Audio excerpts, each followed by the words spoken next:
Hi అండి, అందరికీ నమస్కారం. Welcome to my channel. ఈ వీడియోలో ఇప్పుడే అందిన వార్త అండి. చంద్రబాబును కొట్టిన మాజీ మంత్రి పూర్తి వివరాలను ఈ వీడియోలో తెలుసుకుందాం. వీడియోని ఎక్కడైనా స్కిప్ చేయకుండా ఎండ్ వరకు చూడండి. వీడియోకి ఒక లైక్ చేయండి.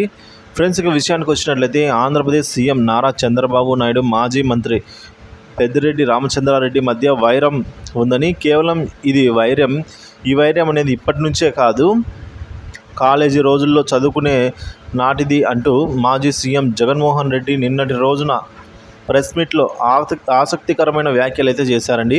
వీళ్ళిద్దరూ ఆంధ్రప్రదేశ్ రాజకీయాలను చక్రం తిప్పగలిగిన నాయకులు అని కూడా చెప్పవచ్చు.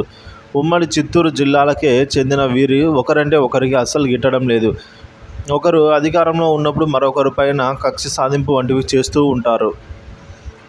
అయితే తాజాగా చంద్రబాబు పెద్దిరెడ్డి మధ్య వివాదం తెరపైకి మరోసారి వినిపిస్తోంది. మదనపల్లి సబ్ కలెక్టర్ కార్యాలయంలో అగ్ని ప్రమాదం జరిగిన ఘటన పైన అధికార పార్టీ చాలా సీరియస్గా తీసుకుంది. ఈ విషయం పైన రాష్ట్ర డీజీపీని రంగంలోకి దింపి మరీ పరిశీలించమని తెలియజేసింది.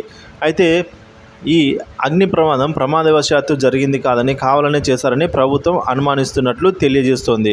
ఈ ఘటనకు మాజీ మంత్రి పెద్దిరెడ్డి రామచంద్రారెడ్డి అలాగే అతని కుమారుడు మిథున్ రెడ్డి హస్తం ఉందని ప్రచారం చేస్తున్నారు.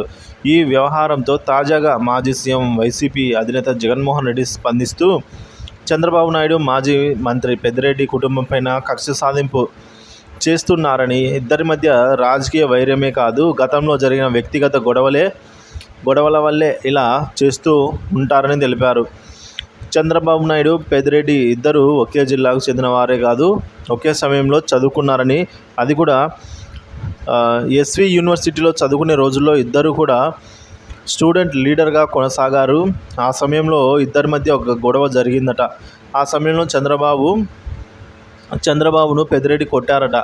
అప్పటి నుంచి అతని మీద పగ పెంచుకొని ఇప్పటికీ కక్ష సాధింపు చర్యలు చేస్తూ ఉన్నారని మాజీ సీఎం జగన్మోహన్ రెడ్డి తెలియజేశారు.